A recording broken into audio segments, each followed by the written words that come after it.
1 கொரிந்தியர் 6:13. வயிற்றுக்கு போஜனமும் போஜனத்துக்கு வயிறும் ஏற்கும், ஆனாலும் தேவன் இதையும் அதையும் அழிய பண்ணுவார். சரீரமோ வேசித்தனத்திற்கு அல்ல, கர்த்தருக்கே உரியது, கர்த்தரும் சரீரத்திற்கு உரியவராயிருக்கிறார். வயிறும் போஜனமும் அழியும்.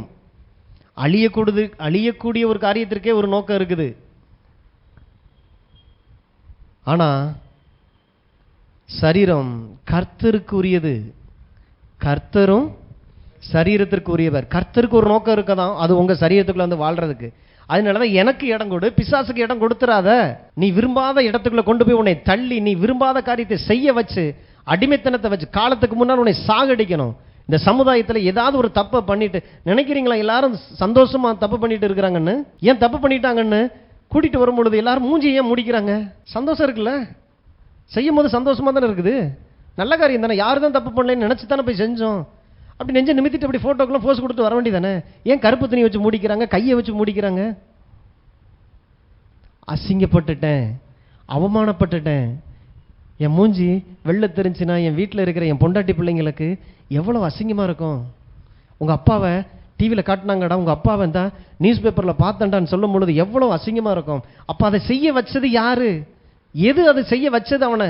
சின்ன சின்ன பிள்ளைங்கள்லாம் பார்த்தீங்கன்னா பாலியல் துன்புறுத்தல் ஆளாக்கப்பட்டு சம்மந்தப்பட்ட ஆட்களை கைது பண்ணிட்டு வரும்பொழுதெல்லாம் பெரிய வயசில் பெரியவங்களாக இருக்கிறாங்க, நல்ல மனிதர்கள். அவங்களுக்குள்ள எவ்வளவு ஆசைகள் இருந்திருக்கும், என்ன எதிர்காலத்தை குறித்து, தன் மனைவி பிள்ளைகளை குறித்து, அந்த சமுதாயத்தில் நல்ல ஒரு போஸ்டிங்கில் இருந்திருப்பாங்க. அந்த ஒரு நிமிஷம் அந்த ஒரு காரியத்தை மனசில் வச்சு அந்த பாவத்தை அப்படியே செய்வதற்கு அப்படியே எண்ணங்கள் சிந்தனைகள் சரீரத்தை விட்டு கொடுக்கும் பொழுது முடிஞ்சு நினைச்சதை செஞ்சு முடிச்சாச்சு. ஆனால் முடிஞ்சதுக்கு அப்புறம் உங்களுக்கு ஒரு வழி வந்துச்சு, ஒரு அவமானம் ஒன்று வந்தது. இந்த உலகத்தில் யாராலையும் அதை ஈடுகட்ட முடியாது. ஜெயிலுக்கு போனாலும் போயிட்டு வெளியிலேயே வந்தாலும் தப்பான காரியம். அதனால தான் இந்த இயேசு உங்களுக்கு ரொம்ப ரொம்ப முக்கியம். உங்கள் சரீரம் கடவுளால் பயன்படுத்தப்படக்கூடிய ஒரு சரீரம்.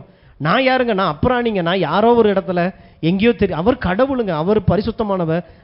அதனால தான் ஆண்டவர் உங்களை உண்டாக்கின இந்த தேவனிடத்துல கொடுத்து பாருங்க. சரீரத்தை உண்டாக்கினவருக்கு தான் தெரியும் அந்த சரீரத்தை எப்படி பயன்படுத்தணும்னு சொல்லி. தப்பான காரியத்தெல்லாம் செய்யறதுக்கு எந்த தெய்வமும் உதவி செய்யாது. அதனால தான் என் சரீரத்தை பயன்படுத்துகிறவர் தான் எனக்கு தெய்வமா இருக்க முடியும். இன்னைக்கு மதம் மனிதனை தவறான காரியங்களை சந்தோஷமா செய்ய வச்சிருது, செய்யின்னு சொல்லுது, ஊக்கப்படுத்துது. அதனால தான் நம்ம மதம் பிடித்தவர்கள் அல்ல, மறுபடி பிறந்தவர்களாயிருக்கிறோம். ஆமென். நாம் மறுபடி பிறந்தவர்களாயிருக்கிறோம். மதவாதிகள் மதத்தை வச்சு சண்டை போட்டுட்டு இருக்கட்டும், நாம் வேறு ஒரு காரியத்திற்காக நாம் அழைக்கப்பட்டிருக்கிறோம். அப்போ என் சரீரம் கர்த்தருக்கு சொந்தமானதாக இருக்கிறது, கர்த்தர் இந்த சரீரத்திற்கு சொந்தமானவராக இருக்கிறார். அதற்காக தான் இது பயன்படுத்தப்படுகிறது. அப்போ இந்த சரீரம் பயன்படணும்னா இந்த பூமியில் நமக்கு பொருளாதார காரியங்கள் தேவையாக இருக்குது. அடுத்த ஆதாரம் சரீரப்பிரகாரமான ஆதாரம் பொருள் ஆதாரம். பொருள் ஆற்றல் கிடையாது, பொருள் ஆதாரம். பணம் பத்தும் செய்யும், பணம் பாதாளம் வரைக்கும் போகும். எங்க பணம் வச்சிருக்கிறவங்களும் இன்னைக்கு அவங்க பாதாளத்துக்கு போயிட்டாங்களே, வச்சிருந்த பணம் ஒன்றும் செய்யலையே. தத்துவம் பேசக்கூடாது. பொருள் ஆதாரம் தானே மொழிய, அது உங்களை நல்லா வாழ வைக்கக்கூடிய ஆற்றல் கிடையாது. அப்போ என்னுடைய வியாபாரத்தை, என்னுடைய வேலையை, என்னுடைய தொழிலை ஆசீர்வதித்து ஐஸ்வர்யத்தை சம்பாதிக்கிறதுக்கான பலனை அவரே நமக்கு தருகிறார். உபாகமம் 8:18 தானே போட்டிருக்கு. தேவனே தன்னுடைய பிள்ளைகளுக்கு ஐஸ்வர்யத்தை சம்பாதிப்பதற்கான பலனை தருகிறவராயிருக்கிறார். அப்போ இந்த சக்தியை கர்த்தர் தான் தர்றார். இந்த ஆற்றல், பணத்தை சம்பாதிடான்னு சொல்லி ஆற்றல் அவர் தான் செய்கிறார். பணம் பாவம்னா பாவம் செய்யறதுக்கு கடவுள் உதவி செய்வாரா? பாவத்தை நல்லா பண்ணுன்னா உதவி செய்வார். இன்னைக்கு ஏன் அது பாவமாகி போனது? ஆதாரங்களை ஆதாரமாக பார்க்கணும். அதை நான் வாழக்கூடிய கடவுள் கொடுத்த ஆற்றலாக பார்க்கும் பொழுது தான் அந்த இடத்துல தான் தப்பு நடக்க ஆரம்பிக்குது. ஆதியாகமம் 1:29. பின்பு தேவன் இதோ பூமியின் மேல் எங்கும் விதை தரும் சகலவித பூண்டுகளையும் விதை தரும் கனிமரங்களாகிய சகலவித விருட்சங்களையும் உங்களுக்கு கொடுத்தேன், அவைகள் உங்களுக்கு ஆகாரமாய் இருக்க கடவது. மனிதனுக்கு அவனுக்கு என்ன தேவைன்னு பார்த்து அதை கொடுத்தார். சகலவிதமான விருட்சம், சகலவிதமான கனிகளை கொடுக்கக்கூடிய விருட்சங்களை உங்களுக்கு ஆகாரமாய் நீ சாப்பிடும்படி நான் உனக்கு கொடுத்துருக்கிறேன். இப்போ மாம்பழம் சாப்பிட்டதுனால தான் நான் உயிரோடு கூட இருக்கிறேன், ஆப்பிள் சாப்பிட்டதுனால தான் நான் உயிரோடு கூட, பசியில் ஒருத்தன் செத்துக்கிட்டு இருக்கிறான், அவனுக்கு ஏதோ ஒன்று கிடைக்குது. அதை சாப்பிட்ட உடனே பார்த்தீங்கன்னா இப்போ அவன் தெளிச்சு அடைஞ்சிடறான், நல்லா இருக்கிறான். என் ஜீவனே போகிற மாதிரி இருந்தது, நல்ல வேலை இந்த மரம் எனக்கு கனியை கொடுத்துருச்சு, அப்ப இன்னையிலிருந்து இந்த மரம் தான் எனக்கு எனக்கு கடவுள். அப்படி பண்ணாத. மரம் கடவுள் கிடையாது. நீ வாழ்றதுக்கு நான் உனக்கு கொடுத்துருக்கிற ஆதாரம். அந்த பூமியில நீ வாழணும், அதுக்கு இதுவெல்லாம் உதவி செய்யும். கனி விருட்சங்களை தேவனே கொடுத்தார். 2ஆம் அதிகாரம் 8ஆம் வசனம். தேவனாகிய கர்த்தர் கிழக்கே ஏதேன் என்னும் ஒரு தோட்டத்தை உண்டாக்கி தாம் உருவாக்கின மனுஷனை அதிலே வைத்தார். ஏதேன் போல ஒரு வீட்டு சூழ்நிலை. இன்னைக்கு அநேகர் பார்த்தீங்கன்னா வீடு அழகா கட்டுறாங்க, நல்ல பின்னால இடத்த போட்டு நல்ல பல வகையான மரங்களை வச்சு நல்ல பறவைகள் சத்தத்தோட அமைதியான சூழ்நிலையில வீட்டை கட்டிட்டு ஐயா வீட்டை விட்டு வெளியில போறதே இல்லை. எனி டைம் அந்த வீட்டை தொடச்சிக்கிட்டே இருக்க வேண்டியது. ஏன்னா அவருக்கு இப்ப வீடு தான் கடவுளா மாறிடுச்சு. ஜீசஸ் கிஃப்ட்னு சொல்லி வேணா வெளியில போட்டிருக்கலாம். ஒரு கீரல் விடுறதில்ல, ஒரு ஃபேடாக விடுறதில்ல. இந்த வீட்டை பயன்படுத்திக்க, வெளியில எனக்காக போய் வாழ், எனக்காக வேலை செய், எனக்காக போய் இந்த பூமியில உன்னுடைய ஆவி ஆத்துமா சரீரத்தை பயன்படுத்த. அந்த வேலையை செய்யறவனுக்கு இப்படிப்பட்ட வீடு வேணும். அதனாலதான் அநேக பணங்களை வச்சிருக்கிற ஒரு ஐஸ்வர்யம் உள்ள முட்டாள்கிட்ட பேசுறாரு. அவன் என்னன்னா களஞ்சியத்துக்கிட்டே உட்கார்ந்துட்டு இருக்கிறான். என்ன செய்வோம், இந்த வருஷமும் அறுவடை வந்துருச்சு, போன வருடம் வந்த அறுவடையே இன்னும் தின்னு திக்கலையே. ஆத்துமாவே நாம் ஒன்று செய்வோம், புசித்து குடித்து திருப்தியா இருப்போம், களஞ்சியத்தை இன்னும் இடிச்சு பெருசா கட்டுவோம், சேர்த்து சேர்த்து வைப்போம். ஆண்டவர் சொன்னாரு, முட்டாளே, இன்னைக்கு ராத்திரி நீ செத்தினா இதெல்லாம் யாருக்கு போகும்? நீ பயன்படுத்துறதுக்காக கொடுத்ததை ஃபுல்லா கொண்டு வந்து வீட்டுக்குள்ள அடைச்சி வச்சுக்கிட்டு அதுக்கு மேல ஏறி நீ உட்கார்ந்துருக்கிற. பணம் இந்த பூமியில தேவனுடைய ஆற்றலை வெளிப்படுத்துவதற்காக பயன்படுகிறது. அதனாலதான் பிள்ளைகளை கொண்டு போய் ஸ்கூல்ல சேர்க்கிறோம், சரியான ஒரு வீட்டை வாங்குறோம், பிள்ளைகளுக்கு தேவையான ட்ரெஸ் எடுக்கிறோம், நல்ல ஆகாரத்தை கொடுக்கிறோம். ஏன்னா உள்ளுக்குள்ள இருந்து தேவனுடைய ஆற்றல் இந்த பூமியில வெளிப்பட்டு கனி தரணும். அவன் அதுக்கு இந்த பொருள் தேவை, ஆதாரம். ஆற்றல் வேற, ஆதாரம் வேற. அப்ப ஆண்டவர் தெரிஞ்சுதான் ஏதேன் தோட்டத்தை உண்டாக்கினார். 9வது வசனம். தேவனாகிய கர்த்தர் பார்வைக்கு அழகும் புசிப்புக்கு நலமுமான சகலவித விருட்சங்களின் தோட்டத்தின் நடுவிலே ஜீவ விருட்சத்தையும் நன்மை தீமை அறியத்தக்க விருட்சத்தையும் பூமியிலிருந்து முளைக்க பண்ணினார். தோட்டத்துக்கு தண்ணீர் பாயும்படி ஏதேனிலிருந்து ஒரு நதி ஓடி அங்கே இருந்து பிரிந்து 4 பெரிய ஆறுகளாயிற்று. முதலாம் ஆற்றுக்கு பைசோன் என்று பேர். அது ஆவிலா தேசம் முழுவதையும் சுற்றி ஓடும். அவ்விடத்திலே எல்லாரும் சொல்லுங்க, அவ்விடத்திலே பொன் விளையும். அந்த தேசத்தின் பொன், பரலோகத்தில் உள்ள பொன் நல்லது போடல, பூமியில இருந்து ஒரு பொண்ணை கொண்டு வந்து அந்த பொன் கண்கள் திறக்கப்படட்டும். பைபிள்ல தான் எழுதி இருக்கு. ஆண்டவர் கெட்ட வார்த்தையை போட்டு வச்சிருக்காரு. பொன் நல்லது, நல்லது. தேவன் அழகும் இன்பமும், இதெல்லாம் கடவுள் பேசுற வார்த்தைங்க. இருக்கணும், அழகா இருக்கணும், இன்பமா இருக்கணும். இது எல்லாமே உங்களுக்கான ஆதாரம். ஏன்னா உங்களுக்குள்ள வச்சு அனுப்பின ஆற்றல் அவ்வளவு பெருசு. அதை வெளியே கொண்டு வருவதற்கு இதெல்லாம் தேவை. எங்க கொஞ்சம் போட்டு தான் பாருங்களேன், கொஞ்சம் நல்ல ட்ரெஸ் பண்ணி ஒரு புது ட்ரெஸ்ஸை போட்டு விட்டு ஒன்றும் இல்லை, ஒரு கோட்டை மட்டும் மாட்டி பாருங்க, தோரணையே மாறுதா? ஒரு டையை கட்டி அப்படி கோட் போட்டு அப்படி கிளம்பணும், அப்படி ஷூவை போட்டு நட மாறுது, தோரணை மாறுது, பேச்சு மாறுது, கண்ட இடத்துல உட்கார முடியல. என்ன ஒரு மாற்றம் கொண்டு வந்துடுது. உங்கள் தேவைக்கு அதிகமான ஒரு பொருள் உங்க வீட்டில் இருக்கும்போது நல்லது. ஆமென், நல்லது. ஏன்னா அப்பத்தான் 4 பேருக்கு நீங்க செய்ய முடியும், தேவன் சொன்ன வேலையை செய்ய முடியும். நீங்களே இங்க பிள்ளைக்கு பாலுக்கும் வீட்டு வாடகைக்குமே எப்படின்னு நம்ம தடவிட்டு இருந்தோம்னா என்னைக்கு நான் கடவுளுடைய வேலையை போய் நம்ம செய்யறது? ஏன் இன்னைக்கு சட்டசபையில் போய் அத்தனை பேர் உட்கார்ந்துருக்கிறாங்கல்ல, படிச்சவங்க இருக்கிறாங்க, படிக்காதவங்களும் இன்னைக்கு ஜனங்களால் தெரிந்து கொள்ளப்பட்டு இன்னைக்கு சட்டசபையில் உட்காந்துருக்காங்க. கவர்மெண்ட் ஏன் அவங்களுக்கு அவ்வளோ சலுகை கொடுக்குது? ஃபோன் பில்ல இருந்து, பெட்ரோல் அலவன்ஸ்ல இருந்து, அவங்களுக்குன்னு தனியாக காரில் இருந்து, வீட்டில் இருந்து, சம்பளத்தில் இருந்து, அவங்களுக்கு அவ்வளோ பெரிய பாதுகாப்பு. ஏன் எதெல்லாம் கொடுக்குது? ஃபீல் நல்லா இருக்குண்ணா, இதெல்லாம் நல்லா இருந்தால் தான் சட்டசபையில் போய் நம்ம ஏரியாக்காக அவங்க போய் யோசிக்க கூட முடியும், பேசவே முடியும். இல்லைன்னு வைங்களேன், ஐயா வீட்டு ஓனரு வாடகை கேட்குறாரு, இந்த மாதம் வாடகை கொடுக்கலன்னு சொல்லி ஒரு எம்எல்ஏக்கு அவர் ஒய்ஃபு ஃபோன் போடுறாங்க. இப்போ சட்டசபையில் உட்காந்துக்கிட்டு அவருடைய மனநலம் எப்படி இருக்கும்? போன வாரம் அவன்கிட்ட கடன் வாங்கி கொடுத்தோம், இந்த வாரம் எவன்கிட்ட வாங்கி கொடுக்கணும்னு தெரியல. எப்படி இந்த தன்னுடைய தொகுதி ஜனங்களுக்காக பேச முடியும்? அதனால தான் இந்த கவர்மெண்ட் இவ்வளோ சலுகை இங்கே செய்யுது. நம்மளுடைய கவர்மெண்ட்டு, நம்மளுடைய குடியிருப்போ பரலோகத்தில் இருக்கிறது. பூமியில் ஒரு வேலைக்காக வந்திருக்கிறீங்க.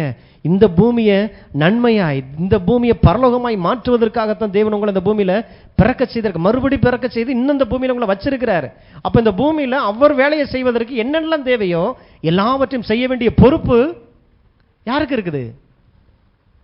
பரலோகத்துக்கு இருக்குது.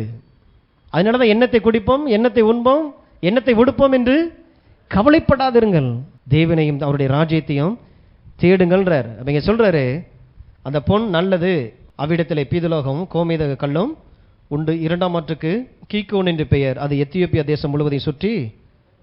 ஸோ இதெல்லாம் வீட்டில் வாட்சி பாருங்க. ஒரு மனிதனுக்கு தேவையான ஆதாரங்களை தேவன் இந்த பூமியிலே கொண்டு வந்தார். இப்போ மரத்தை உண்டாக்கி அதன் கனியை நீ சாப்பிடுன்னு சொன்ன ஆண்டவர், எடுக்கிறோம் மரத்தின் கனியை சாப்பிட்றோம். எந்த குற்ற மனசாட்சி இருக்குதா? மாம்பழம் சாப்பிட்றதுக்கும் ஆப்பிள் சாப்பிட்றதுக்கும் நமக்கு ஏதாவது ஒரு குற்ற மனசாட்சி வருதா? ஏன்? அது நான் சாப்பிடும்படி தான் ஆண்டவர் வைத்தார். அப்போ பொருளாதாரத்தை ஆண்டவர் எதுக்கு வைச்சார்? பொண்ணை எதுக்கு வச்சார்? அதை அனுபவிக்கும் போது மாத்திரம் எனக்கு ஏன் குற்ற உணர்வு வருது? எப்படி நீ ஒரு பழத்தை சாப்பிடும் பொழுது உனக்கு எந்த உணர்வு இல்லை, ஓகே அது எனக்கு தேவைப்படுது, எடுக்கிற சாப்பிட்றேன், அவ்வளோதானே ஒழிய மாம்பழத்துக்கு நான் கோயில் கட்டுறதில்லை, ஆப்பிளுக்கு நான் கோயில் கட்டுறதில்லை. ஏன் பணத்துக்கு மாத்திரம் நான் கோயில் கட்டுறவனா மாறுறேன்? பணம் ஏன் எனக்கு விக்கிரமா மாறுது? காரணம் நான் யாருங்கிற அறிவில்லாதனால. இங்க பணத்தை பத்தி பேசல. உங்களை உண்டாக்கின தேவன் பெரியவர், செழிப்பின் தேவன், உங்களுக்குள்ள ஆற்றலை வச்சிருக்கிறார். அதை பயன்படணும். அப்படிப்பட்ட ஒரு சூழ்நிலை வேணும். இன்னைக்கு ஒரு ஆபீஸ் இருக்குது அப்படின்னா அதுல ஒரு மேனேஜர் இருக்கிறாங்க, அவங்களுக்கு கீழே 4-5 பேர் வேலை பார்க்குறாங்க. அந்த 4-5 பேர் எதுக்கு? மேனேஜர் அவர் வேலையை பார்க்கணும்னா இந்த 4-5 பேர் தேவை. அது ஒரு ஆதாரம் மேனேஜர் வேலையை பார்ப்பதற்காக. இல்லை நானே எல்லாம் இருந்துக்கிறேன், ஆளின் ஆளுங்க, எனக்கு தெரியாத வேலை எதுவுமே இல்லைன்னு ஒரு ஆள் சொன்னா அந்த ஆள் தான் எல்லாத்தையும் கோணக்கிளி கிண்டி வைக்க போறாருன்னு அர்த்தம். ஏன்னா அவர் எல்லா வேலையும் செய்வதற்காக உண்டாக்கப்படும். ஒரு வேலை செய்யணும், அதுக்கு அநேகரை பயன்படுத்துறாங்க இல்லையா? ஒரு கம்பெனி இன்னைக்கு சக்சஸாக இருக்குதுன்னா எத்தனை வேலைக்காரங்களை வைக்கிறாங்க. பணம் நிறைய இருக்குன்னா சொல்லி அவங்க சம்பளம் கொடுக்குறக்க கூப்பிட்டு வர்றாங்க.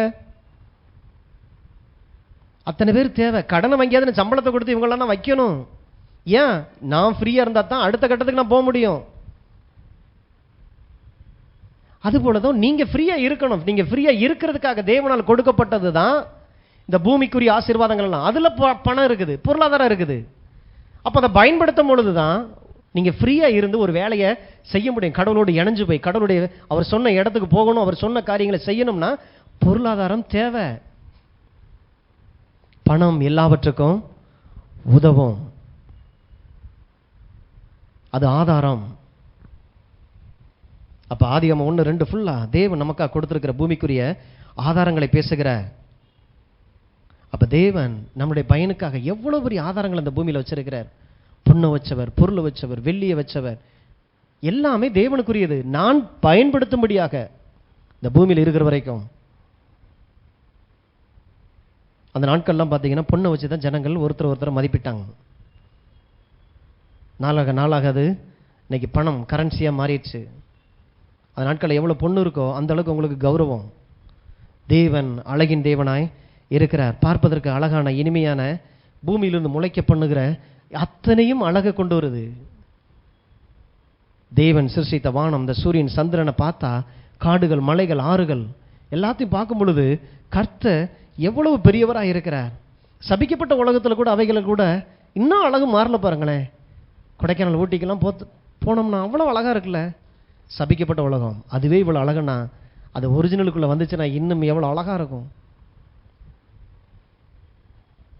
நாம் அவைகளுக்காக வாழ தேவன் அவைகளை படைக்கல, நமக்காக தான் அவைகள் எல்லாம் படைக்கப்பட்டதாக இருக்கிறது. அதனால தான் தங்கத்துக்காக ஒருத்தன் வாழ்றான் அப்படின்னா அவன் சமாதானம், சந்தோஷம் எல்லாவற்றையும் இழந்து போகிறான். பணம் பணம் பணம், தங்கம் தங்கம் தங்கம்னு ஓடுனா நிச்சயமாய் அவன் அதை தன்னுடைய வாழ்க்கையில் இருக்கிற சமாதானம், சந்தோஷத்தை இழக்க ஆரம்பிக்கிறான். காரணம், உங்களை அவைகளுக்காக உண்டாக்கல, அவைகள் உங்களுக்காக உண்டாக்கப்பட்டது. சூரியன் நமக்காக, சந்திரன் நமக்காக, பூமியில் உள்ள அனைத்தும் நமக்காக. ஆகையினால தான் இவைகளை நீங்கள் முதலிடத்துல வச்சிங்கன்னா உங்க வாழ்க்கை அப்பத்தான் பேரழிவு ஆரம்பிக்குது. இதை பார்த்துட்டு தான் அநேகர் பயப்பட ஆரம்பிக்கிறாங்க. இந்த அவர் இப்படி தான் பணத்தை சொல்லி ஓடினார், அழிஞ்சிட்டாரு. இவரும் இப்படி தான் பண ஆசை பிடிச்சி போய். பண ஆசை இல்லைங்க, நான் தேவனுக்காக வாழ்வதற்கு எனக்கு ஆதாரங்களை தேவன் வச்சிருக்கிறார். அது எனக்கு தேவை, அது எனக்கு விக்கிரகமா இல்லை. இப்போ இருக்க போய் தானே நம்ம சில காரியங்களை செய்ய முடியுது கடவுளுடைய ராஜ்யத்துக்காக. அதனால தானே இவ்வளோ வந்து உட்கார முடியுது, இவ்வளோ வசதியான ஒரு இடங்கள்ல. ஏதோ ஒன்று நம்ம கொடுக்குறோன்னா, யாரும் சும்மா வந்து நீங்கள் அல்லேலூயா சொல்லிகிட்டே இருக்கிறீங்க, வந்து எங்கள் பில்டிங்கை பயன்படுத்திக்கங்கன்னு சொல்லி நம்மளை கூப்பிட்டாங்க. எத்தனை அல்லேலூயா போட்டுக்கோங்க, போகும்போது பிள்ளை செட்டில் பண்ணிட்டு போயிருங்க. வேணும்ல, வீட்டுக்கு வெளியில் வந்து நான் சோத்திரம் போட்டுக்கிட்டே இருந்தேன். அப்படியே ஒரு கார் வந்துச்சு, எங்களை கொண்டு வந்து எங்களுக்குள்ளே விட்டுட்டு போயிடுச்சு. அல்லேலூயா. யாராவது அப்படி வந்தீங்களா? உங்கள் வண்டிக்கு பெட்ரோலை போட்டு, காருக்கு பெட்ரோலை போட்டு தானே இங்கே வந்து உட்காந்துருக்கிறீங்க. வேணும்ல, ஆதாரம் தானே. கடவுளை தேடுறதுக்கு ஆதாரம் வந்தால் அழகாக பயன்படுத்துறீங்களே. அப்போ இன்னும் நிறைய இருந்துச்சுன்னா ஃப்ளைட்லேயே வருவீங்களே. பணத்தை மூட்டை கட்டிட்டு உட்காரக்கூடாது, பயன்படுத்தணும். தேவனை அறிகிற அறிவுக்காக, கடவுளுடைய ராஜ்யத்துக்காக அவைகள் பயன்படுத்தப்படணும். அப்ப இந்த உலகத்தினுடைய சக்திகள், அதிகாரம் 2 விதத்தில் இந்த பூமியில செயல்படுது. மனிதனை அவைகள் தான் ஆளுகை செய்கிறது. 1 தேவன், 2 பணம். வேதம் சொல்லக்கூடிய அத்தனையும் இதன் அடிப்படையில் தான் வேலை செய்யறதா இருக்கு. அப்ப தேவனுக்கும் பணத்துக்கும் ஒருவனால் ஊழியம் செய்ய முடியாது. ஆண்டவர் சொல்றார் இல்லையா, ஒருவன் 2 எஜமானுக்கு ஊழியம் செய்யக்கூடாது, முடியாது. அவனால ஒன்று தேவனுக்கு செய்வான், அல்லது உலக பொருளுக்கு தான் செய்வான். ஒருத்தன் உலக பொருளுக்கு செய்வான், அவன் தனியா தெரிவான். செய்யும் தொழிலே தெய்வம். பொண்டாட்டி பிள்ளைய பார்க்கறது இல்லை, ஒரு நல்லது கிட்டத்துக்கு எங்கேயும் போறதில்லை. ஏன்னா அவர் எந்நேரமும் ஐயா கடையிலேயே தான் இருப்பார். எந்த சந்தோஷம் இருக்காது. சொந்தக்காரனை சோறு போடுறான், எனக்கு கடை தானே சோறு போடுது. அடக்கம் கூட அவர் கடைக்குள்ள தான் அடக்கம் பண்ணணும். அந்த அளவுக்கு பார்த்தீங்கன்னா ரத்தம் சதையமா கடையோட உட்காந்துக்கிட்டே இருப்பார். செய்யும் தொழிலே தெய்வம். இந்த தெய்வத்துடைய பாதப்படியிலே என்னை படுக்க வச்சிருங்க. எத்தனை விவசாயிகள் தெரியுமா, அவங்க விவசாய நிலத்திலேயே அடக்கம் பண்ணப்படுறாங்க. ரத்தமும் சதையும் அப்படியே உள்ள ஓடிடுறது. இல்லைங்க, தேவனுக்கு நான் வேலை செய்யும்படி வந்திருக்கிறேன். பணத்தை நான் பயன்படுத்தணும் அவருக்கு வேலை செய்ய. அப்ப ஒன்று அதிகாரத்தினுடைய இந்த நோக்கம் தேவனிடத்திலிருந்து வரணும், அல்லது பணத்தினிடத்திலிருந்து தான் வரணும். அதனால தான் கடவுளுக்கு ஈக்குவலாக பணம் இந்த உலகத்தில் இருக்கிறனால மனிதர்கள் எல்லாமே ஏன் இன்னைக்கு ஊழல், லஞ்சம் எல்லாமே ஏன்றீங்க. இந்த தெய்வம் எப்படியாவது நம்ம வீட்டுக்குள்ள இருக்கணும், இந்த தெய்வம் எப்படியாவது நம்ம வீட்டுக்குள்ள வந்துடணும். என்ன செய்யணும், என்னன்னாலும் செய்வோம், கொலை கூட செய்வோம். தெய்வத்தை நான் விட்டு கொடுக்க மாட்டேன். அப்ப இன்னும் தெய்வம் யாருன்னு தெரியாதனால வந்த விளைவு. பணம் வருதுன்னு அதுக்காக என்னன்னாலும் செய்யலாம். மானத்தை இழக்கலாம், கௌரவத்தை இழக்கலாம், சரீரத்தை என்னன்னாலும் பண்ணலாம். அட்ஜஸ்ட்மெண்ட், அது பாவம். இந்த பூமியில வாழ்வதற்கு கர்த்தரின் ஆசீர்வாதமே ஐஸ்வர்யத்தை தரும், அதோடு கூட அது வேதனையை கூட்டார். அப்ப பணம் தான் உங்க வாழ்க்கை அப்படின்னா பேராசைங்க ஆளுகை செய்யும், செத்து போயிருவீங்கன்றாரு. பணம் தன்னை உடையவருடைய உயிரை வாங்கும். தேவன் தான் உங்கள் நம்பிக்கை அப்படின்னா அவரிடத்துல ஆளக்கூடிய, அவரிடத்துல இருக்கக்கூடிய உங்களை குறித்த திட்டம் தான் உங்களை ஆளுகை செய்யும். தரிசனம் உங்களை ஆளுகை செய்யும். அந்த தரிசனத்துக்கு தேவையான பணத்தை அவரே அனுப்பி விடுவார், அவரே தருவார். வேலை செய்யறதுக்கான ஆற்றலை தருவார், அந்த நோக்கத்தை, அந்த அந்த ஆசையை, அந்த விருப்பத்தை. இதை ஏன் இப்படி செய்யக்கூடாது, இறங்கி நீங்க வேலை செய்யும் பொழுது அதெல்லாம் வேலை நடக்க ஆரம்பிக்கும். ரெண்டுக்கும் பெரிய வித்தியாசம் இருக்கு. அதனாலதான் நம்மளை பழக்குவிக்கும்படி தசமபாகம், காணிக்கை எல்லாமே என்னன்னா என்னைய பழக்கிறாரு.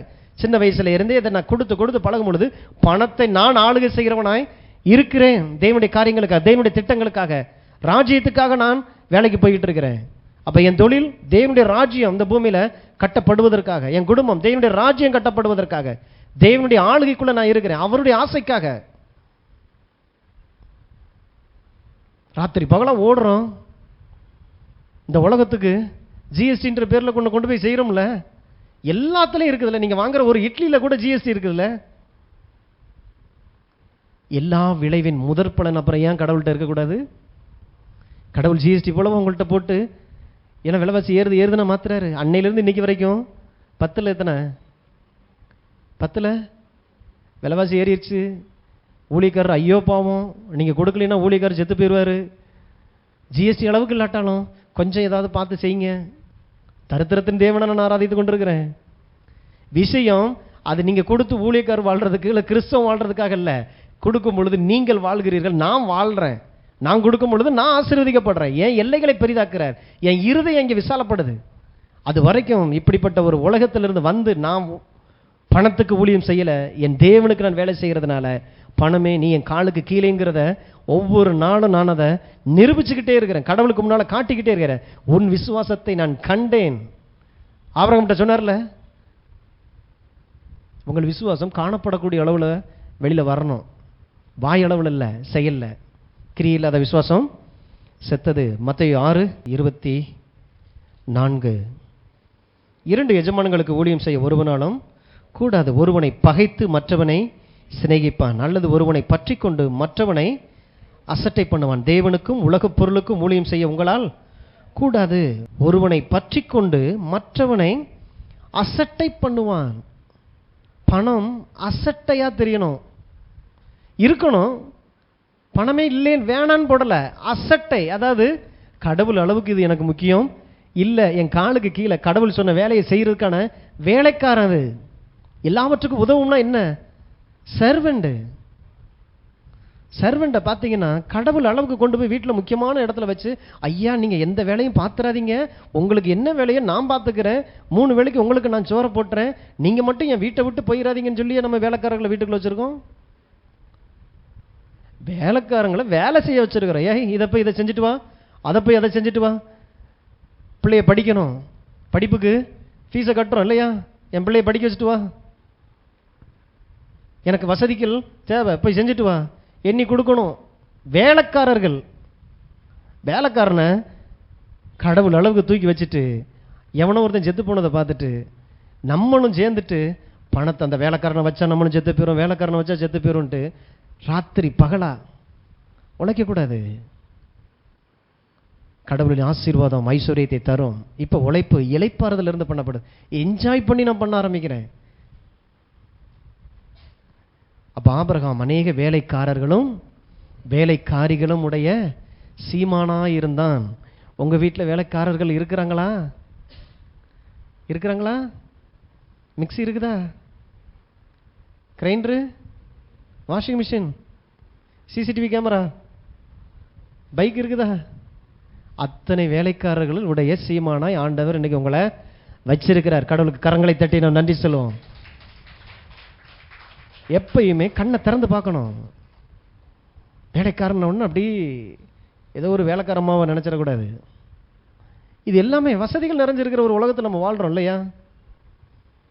இன்னைக்கு செல்போன் இல்லைன்னா என்ன பண்ணியிருக்கணும்? யாராவது ஒருத்தனை வச்சு அவனை தூது விடுறதுக்கு அவனுக்கு கையில் காசை கொடுத்து போய் தூது சொல்லிட்டு வைப்பான்னு அனுப்பணும், அல்லது புறா வளர்க்கணும். அது ஒரு வேலைக்காரன். எல்லாமே வேலைக்காரர்கள். எதற்கு நீங்கள் அடிமையாக இருக்க கூடாது. கூடாது. புதுசாக வாங்கின ஃப்ரிட்ஜில் ஒரு கோடு விழுந்துருச்சுன்னா இங்கே நெஞ்சிலேயே கோடு விழுகக்கூடாது. எனக்கான வேலைக்காரன். சரிங்களா? மனிதர்களை மதிங்க. சாதாரண காரியத்துக்கு மனுஷங்களை விட பொருளை தூக்குறது. மனிதர்களை அற்பமாக நினைக்கக்கூடாது. ஏன்னா அவன் தேவனுடைய சாயல், தேவ ஆற்றலோடு கூட அவன் பிறந்திருக்கிறான். பாண்டவர் சொல்றாரு, யார் அந்த 2 எஜமான்? தேவன் தான் பொருளாதாரத்தை ஆதாரமாக கொடுத்திருக்கிறார். ஆனால் அவைகளை சேவித்து உங்க வாழ்விற்கு எஜமானாக ஆக்கிக்கொள்ள கூடாது. பொருளாதாரம் நீங்கள் பயன்படுத்தப்படணும். தேவன் இருந்தால் பொருளாதாரமே இருக்கக்கூடாது அப்படிங்கிறது ரொம்ப பெரிய தப்பு. ஒருவனை பற்றி கொண்டு ஒருவனை அசட்டை பண்றதுக்கு அவன் பக்கத்தில் இருக்கணும். பக்கத்தில் இருக்கிற அவன் அசட்டையா தெரியணும். ஒருவனை பற்றி கொண்டு தேவனை பற்றி கொள்ளணும். உம்மை உறுதியாய் பற்றி கொண்டவர்களை நீர் பூரண சமாதானத்துடன் காத்து கொள்ளுகிறது. ஏன் சமாதானம் இல்லைன்னா, சமாதானத்தோட அந்த தேவனை பற்றி கொள்ளாம நான் உலக பொருளை நான் பற்றி கொண்டுட்டு இருக்கிறேன். ரெண்டுக்கும் ரொம்ப பெரிய வித்தியாசம் இருக்குது. பணம் வேணான்னு சொல்றாங்களே, பணம் பாவம்னு சொல்றாங்களே, அது வேற. இப்ப பேசிட்டு இருக்கிறது வேற. நான் கடவுளை பேசிட்டு இருக்கிறேன். இந்த ஆண்டவர் பணத்திற்குண்டான அந்த இடத்துல எப்படி நீங்க இருக்கணுமோ அதை சொல்லி கொடுக்கிறார். கடவுளை உறுதியாய் பற்றி கொள்ளுங்க. எத்தனை அளவில்லாமல் ஆண்டவர் சொல்றாரு, பரிபூர்ண நன்மை உண்டாக நான் கட்டளையிடுவேன், வைக்கிறதுக்கு இடமில்லாத அளவுக்கு நான் உன்னை ஆசீர்வதிப்பேன்னு சொல்றாரு. ஆனா நீ அவைகளால் பாதிக்கப்படக்கூடாத அளவுக்கு தான் இன்னைக்கு வரைக்கும் நான் கொடுக்காம வச்சுட்டு இருக்கிறேன். நிறைய பேருக்கு இன்னைக்கு ஆண்டவர் கொடுக்க அவர் நினைச்ச அளவுக்கு வீட்டுக்குள்ள வந்துருச்சுன்னா எத்தனை பேர் செத்து போவாங்க தெரியுமா? அப்ப இருதயத்தை விசாலப்படுத்துங்க. எவ்வளவு தந்தாலும் ஆண்டவரே நீர் தான் எனக்கு கடவுள், அவைகள் ஏதோ ஒரு நோக்கத்துக்காக எனக்கு தந்திருக்கிறீங்க, அந்த நோக்கத்தை நிறைவேற்றுவதற்கு தான் இவைகளை நான் பயன்படுத்த போகிறேன். அப்ப நீங்கள் நன்றாக இருக்கும்போது, பொருளாதார விஷயத்தில் நீங்கள் ஆசீர்வதிக்கப்பட்டிருக்கும் போது ஆண்டவர் பார்க்குறாரு, என் பிள்ளை எவ்வளோ அழகான ஒரு வாழ்க்கை, நான் நினைச்ச வாழ்க்கை இந்த பூமியில் வாழ்ந்துட்டு இருக்கிறான். சந்தோஷப்படுகிற தேவன். ஏன்னா அடுத்து வர்றதுல பார்த்தீங்கன்னா, காட்டு புஷ்பங்களை பாருங்கள், ஆகாயத்து பட்சிகளை பாருங்கள், அவைகள் விதைக்கிறதும் இல்லை, அறுக்கிறதும் இல்லை, களஞ்சியத்தில் சேர்க்கிறதும் இல்லை, ஆனாலும் அவைகளை உங்கள் பரமபிதா பிழைப்பூட்டுகிறார். இதை பிடிச்சிட்டு அப்போ நம்ம இனிமேல் வேலைக்கு போகக்கூடாது, ஊழியமே இன்னைக்கு வேலை செய்யாத ஒரு வேலை தான், அதை பிடிச்சிக்கிறணும், கடவுளுக்காக நான் நிற்க போகிறேன், நல்ல வேலையை விட்டுட்டு. ஏன்னா ஆகாயத்து பறவை அவர் தானே போஷிக்கிறாரு. அதை சொல்றதுக்காக இல்லை, ஒன்றும் செய்ய முடியாத அந்த பறவைகளையே உன் பிதா பிழைப்பூட்டுவார். உனக்குள்ள தேவன் ஆற்றல்களை வச்சு அனுப்பியிருக்கிறார். நிச்சயம் அந்த ஆற்றல் வெளிப்படுவதற்கு அவர் உதவி செய்கிறவராக இருக்கிறார். ஆகாயத்து பறவைகள், காட்டு புஷ்பத்தை பாரு அப்படின்றார். காட்டு புஷ்பத்தை பார்க்கும்போது சாலமோன் கூட இந்த பூமியில் அவன் அப்படிப்பட்ட ட்ரெஸ் உடுத்தினதே இல்லை. அவ்வளவு அழகா, அந்த ரோஸுக்கு எவ்வளவு கலர் தேவையோ, எந்த இடத்துல எவ்வளவு, அவ்வளவு அழகா அதை வச்சு அனுப்புனது யாரு? ட்ரெஸ் பண்றேன், நான் தான் ட்ரெஸ் பண்றேன்றாரு. உன்னை உடுத்துவிப்பது அதிக நிச்சயம் அல்லவா? அப்ப நீங்க அப்படிலாம் வாழும் பொழுது கடவுள் மேல இருந்து பார்த்து நல்ல ட்ரெஸ் பண்ணி, நல்ல சாப்பிட்டு, நல்ல வீட்டில் இருந்து இந்த பொருளாதாரத்தை பயன்படுத்தி அப்படி ஒரு வாழ்க்கை வாழும்போது என் பிள்ளை எவ்வளவு அழகா இருக்குன்னு சொல்லி ஆண்டவர் பார்த்து சந்தோஷப்படுகிற தேவனாக இருக்கிறார். பணத்திற்காக வாழ்ந்தீங்கன்னா பேராசையால் பிடிக்கப்பட்டு இருக்கிறீர்கள் அர்த்தம். தவறான காரியத்துக்கு உங்களை அது நடத்திடும். ஆனால் தேவனுக்காக வாழ்ந்தால் தங்கள் ஆற்றலை முழுமையாக இந்த பூமியில் உங்களால் கொண்டு வர முடியும்.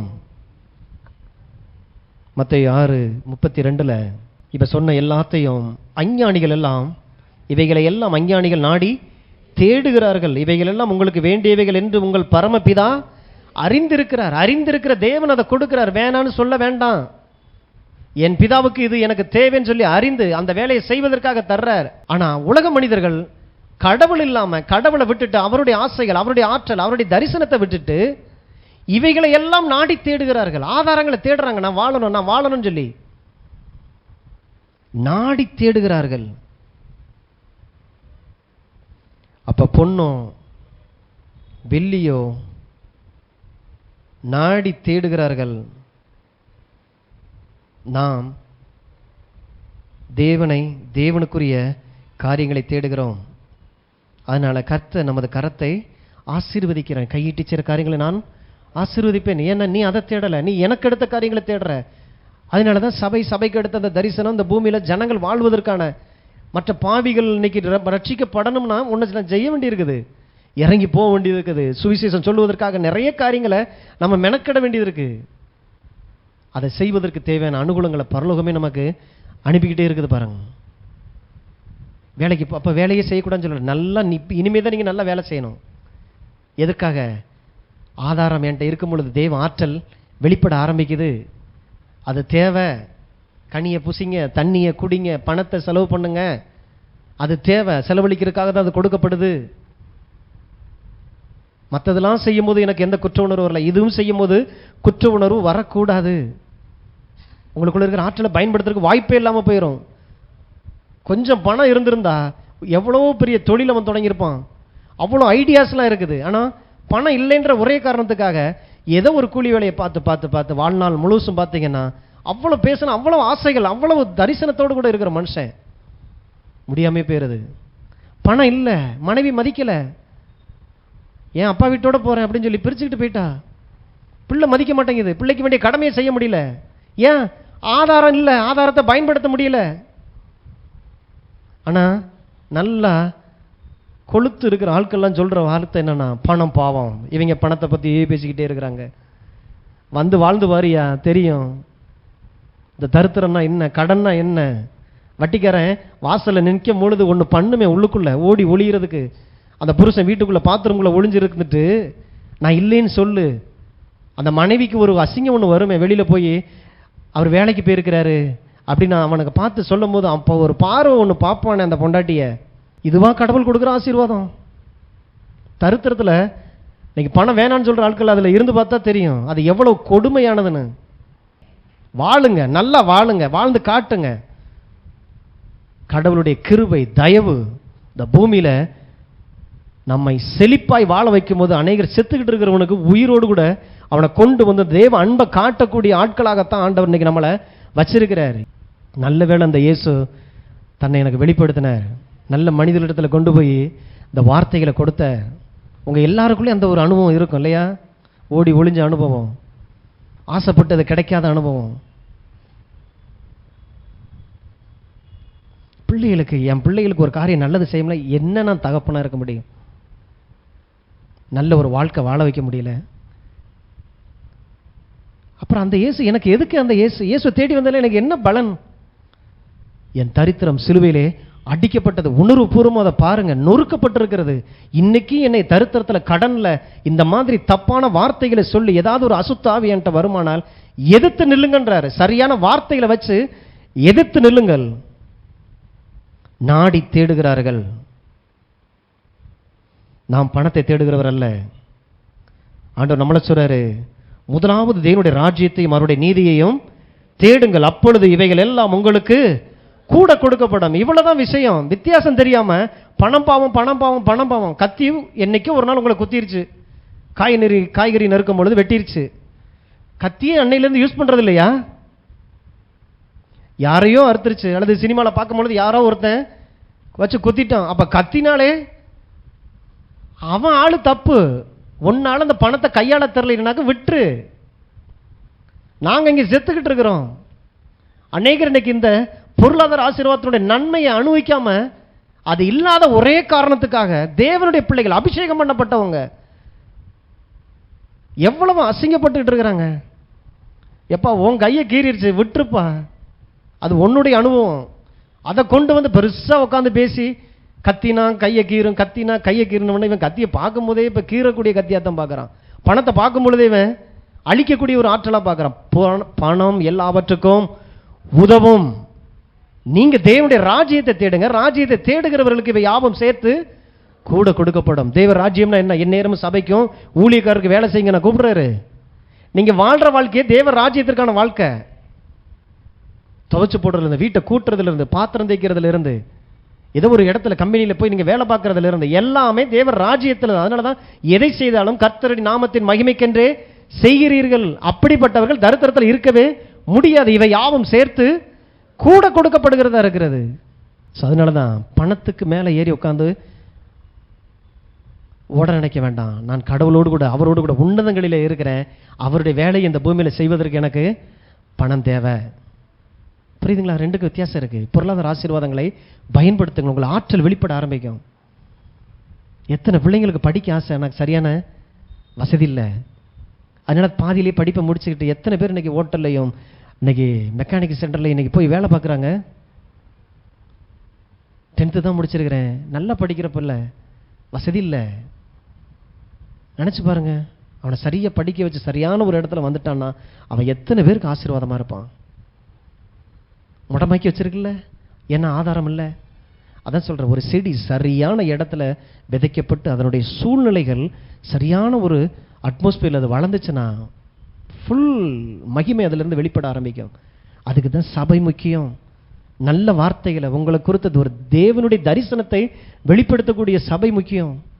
என்னை வச்சு செய்யறது இல்லை, தேவனை வெளிப்படுத்தணும். தேவனுடைய ஆசைகள் எல்லாம் எனக்குள்ளா இருந்து வெளிப்படுவதற்கு என்னை நடத்தக்கூடிய ஒரு சபையா இருக்கணும். நம்புங்க, தேவன் உங்களை ஆசீர்வதித்திருக்கிறார். அத்தனை ஆதாரங்களை குற்றம் இல்லாமல் பயன்படுத்த பழகுங்க. அளவில்லாமல் நீங்கள் ஆசீர்வதிப்பதற்கு தேவன் எல்லாத்தையும் வச்சு. அதனால அவருக்கு பெயர் எல் ஷடாய்.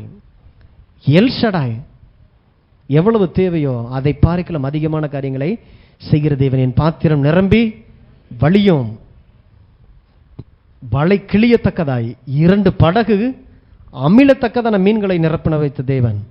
5 மீன் 2 அப்பத்தை 5000 பேர் சாப்பிட்டு மிச்சம் 12 கூட எடுக்க வைத்த தேவன் தான் நம்முடைய தேவன்.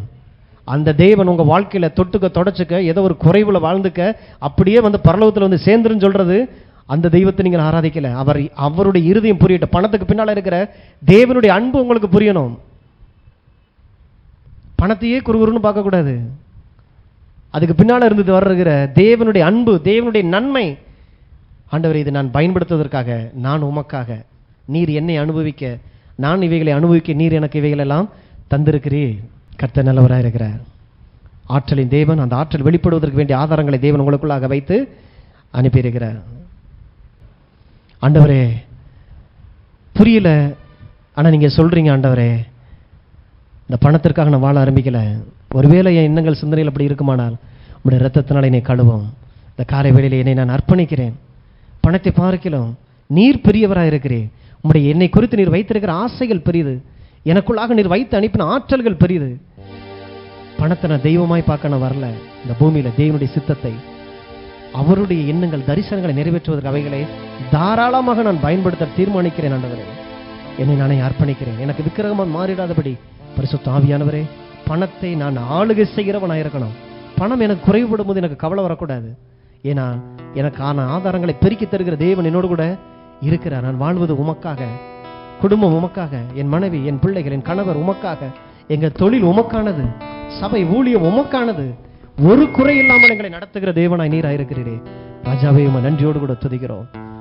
தகப்பனே, நன்றியோடு கூட துதிக்கிறோம். நல்ல ஆசீர்வதிக்கப்பட்ட அந்த நல்ல காலை வேளையிலும் கர்த்தருடைய கரம் ஆண்டவரே உம்முடைய பிள்ளைகளோடு கூட இருந்து அற்புதங்களையும் அதிசயங்களையும் அடையாளங்களையும் இந்த வார்த்தைகள் நடப்பிப்பதாக உம்முடைய பிள்ளைகளுடைய வாழ்க்கையில் இருக்கிற வேதனை வழிகள், அவமான நிந்தனை மறையத்தக்கதாய் வார்த்தை அனுப்பின காரியமாய் வாய்க்கட்டும்.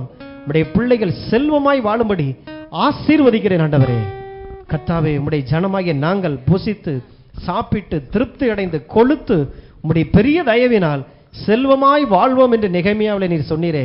அந்த செல்வமாய் வாழக்கூடிய அந்த தயவு எங்கள் வாழ்க்கையில் எல்லா பிள்ளைகளுடைய வாழ்க்கையில் வெளிப்படுவதாக. இந்த பூமியில தேவனால் ஆசீர்வதிக்கப்பட்ட சந்ததி என்பதை எங்களை பார்க்கிற அத்தனை பேரும் அறிந்து கொள்ளும்படியான கிரியை நடப்பதாக. தேவ ராஜ்யத்தை தேடக்கூடிய உணர்வுள்ள இருதயம் உண்டாகட்டும். உம்மை முதலாவது தங்கள் வாழ்க்கையின் எல்லா பகுதிகளிலும் வைக்க, உண்மையே தங்களை ஆதாரமாய் மாற்றிக்கொண்டு உம்மிடத்திலிருந்து வருகிற நன்மைகளை அனுபவிக்க நீர் கிருபை பாராட்டுகிறீரே. அதற்காக நன்றி. வந்திருக்கிற ஒவ்வொருவரையும் ஆசீர்வதிக்கிறேன். அவருடைய வேதனை வழிகள் நீர் அறிந்திருக்கிறேன். இன்றைய நாள் அவருடைய வாழ்க்கையில் ஒரு திருப்பு முனையாய் உண்டாகட்டும். இயேசுவின் நாமத்தில் உண்டாவதாக. கர்த்தர் நல்லவர் என்பதை தங்கள் வாழ்க்கையிலே அநேக ஜனங்களுக்கு நிரூபிக்கும்படி ஆசீர்வதிக்கிறேன். நல்ல காரியங்களை செய்கிறீரே, அதற்காக நன்றி. தொடர்ந்து பரிசுத்த ஆவியானவருடைய பிள்ளைகளை நடத்துங்க. துதி, கனம், மகிமை எல்லாவற்றையும் உமக்கே தருகிறோம். இயேசுவின் நாமத்தில் பிதாவே, ஆமென்.